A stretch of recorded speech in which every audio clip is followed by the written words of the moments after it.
Tanuja best best bestest సంచాలక of the season. ఏదో ఒకే ఒక టాస్క్ లో కన్ఫ్యూజ్ అయింది. సుమన్ శెట్టి వర్సెస్ రితు. ఆ ఒక్క టాస్క్ లో రితు కెప్టెన్ అయ్యే టాస్క్ లో మాత్రం కన్ఫ్యూజ్ అయింది తప్ప మిగతా ఎక్కడైనా సంచాలకంగా సూపర్ గా చేసిన తనుజ. ప్రతి ఒక్కరు ఇంకా తనుజ కావాలి కావాలి కావాలి అనుకుంటున్నారు. Because she very fair, very honest, very perfect, very apt in judging people. So అది నాకు చాలా చాలా బాగా నచ్చింది. సంచాలక సూపర్ తోపు. తనుజ తోపు, దమ్ముంటే ఆపు. నిజంగానే తనుజ చెప్పినట్టు లాస్ట్ లో తనుజ ఒక పాయింట్ తీసుకొచ్చింది. తనుజ అందుకే చెప్తా ఉన్నా బెస్ట్ సంచాలక అనేసి ఎందుకు చెప్తున్నాను అంటే చాలా క్లియర్ గా గ్రాస్ప్ చేస్తా ఉంది ఏ పాయింట్ ఏదేది అని చెప్పేసి.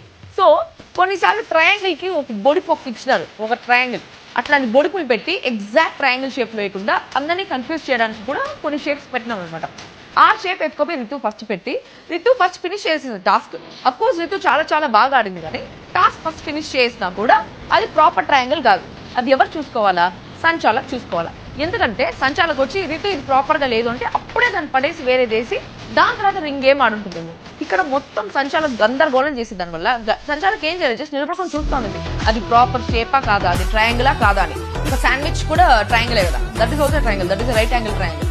సో అట్లా ఎట్లయినా ఉండొచ్చు ట్రయాంగిల్ షేప్ అనేది. బట్ రితు పెట్టిన రెండో ట్రయాంగిల్ లో ఒక బొడిపు వచ్చింది, that is not a triangle, అది వేరే ఏదో షేప్. అది ముందే గ్రహించాలి కదా సంచాలక ముందే గ్రహించేసి పోయేసి రితుని ఇది సరిగ్గా పెట్టుకోమా అనేసి అంటే సరిగ్గా పెట్టుకోమని చేస్తుంది. ఇప్పుడు ఒకవేళ రితు గెలిచినా కూడా అన్యాయంగా గెలిచినట్టే అవుతుంది. బర్ని గారు ఇది ఒక పెద్ద కాంట్రవర్సీ లాగా అయిపోతుంది. ఎందుకు సంచాలకంగా ఏం చేస్తుందంటే ఆమె నేను ప్రాపర్ గా చేస్తానప్పుడు ప్రాపర్ గా చేయాలి, ఇందుకే అందరు తనుజకి ఇచ్చేది. ఇదే తనుజాన్ని సంచాలకంగా పెట్టుంటే ఫస్ట్ షేప్ తప్పైనప్పుడే షేప్ సరిగ్గా లేదు రితు మార్చుకొని చెప్పుండేది.